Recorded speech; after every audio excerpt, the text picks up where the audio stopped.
Hi, this is Tanja Weir, and I'm so glad you're joining me in my spunky stamping corner. I want to show you how I made this background for my polar bear.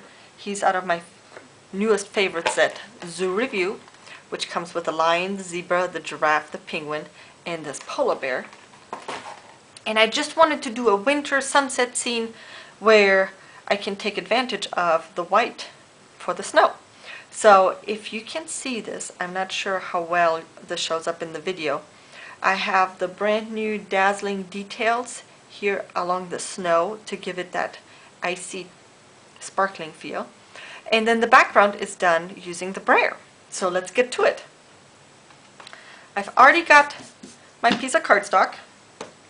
Let's ink up our polar bear. And we're going to stamp him anywhere. You can have them on the middle, on the side, wherever you wish.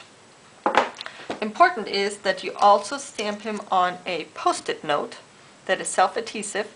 If you don't have any self-adhesive paper or sticky post-it notes, you can also stamp him on regular paper, and with a two-way glue pen, apply that and let it dry, and it'll be just like a post-it note.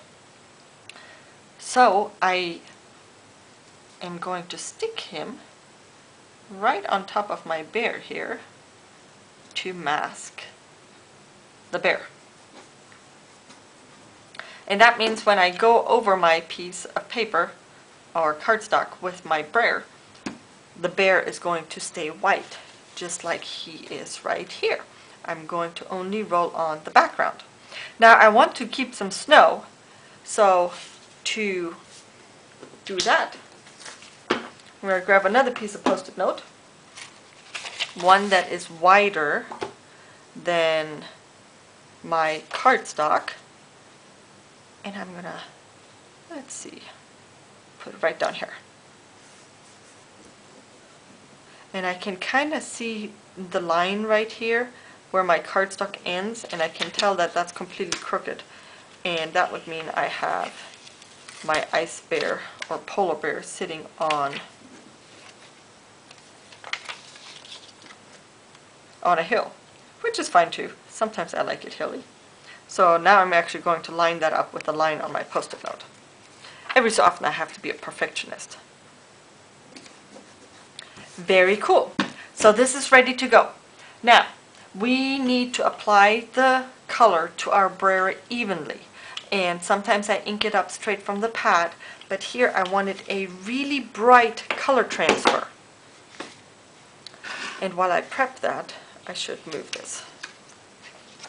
So we need a solid surface. Usually I use the part of my Stamp-A-Majig, but I'm not sure where that's at.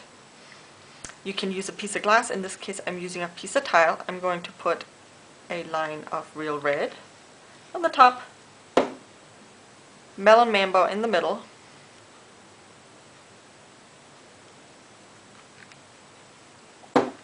and then So Saffron on the bottom.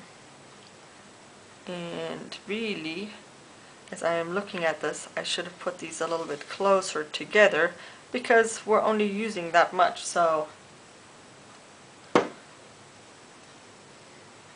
going to add a little bit here more. And this is the part where you just get to play and let the colors do their thing. So now we're going to spread this.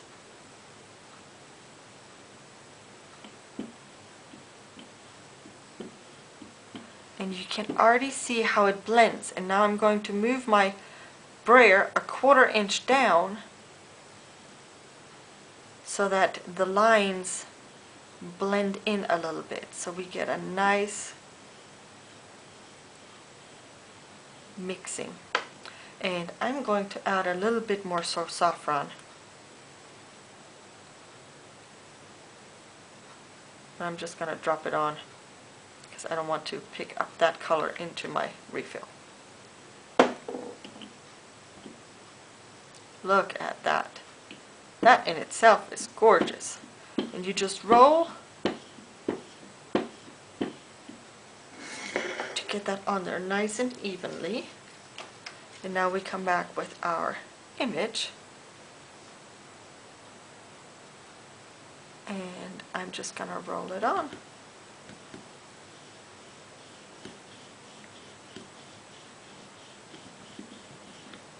Very cool. And they're all going to turn out a little bit different because your colors are going to mix differently each time. So on this one, when I was mixing my colors, the So Saffron got lost a little bit compared to here, where I have the So Saffron distinctively separately. But this is just absolutely stunning. So to finish him off, I'm just going to use some of the Dazzling Details, and I'm going to run some right along my sunset. And then just lines.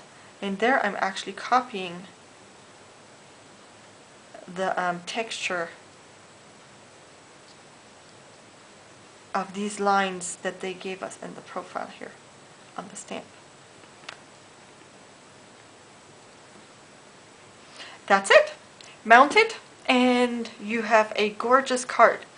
When you use your brayer and you realize that you have too many edges around your polar bear or your animal or your image, your flower, whatever it is, then a good idea is to just cut your mask down a little bit more so that the brayer can get in there better.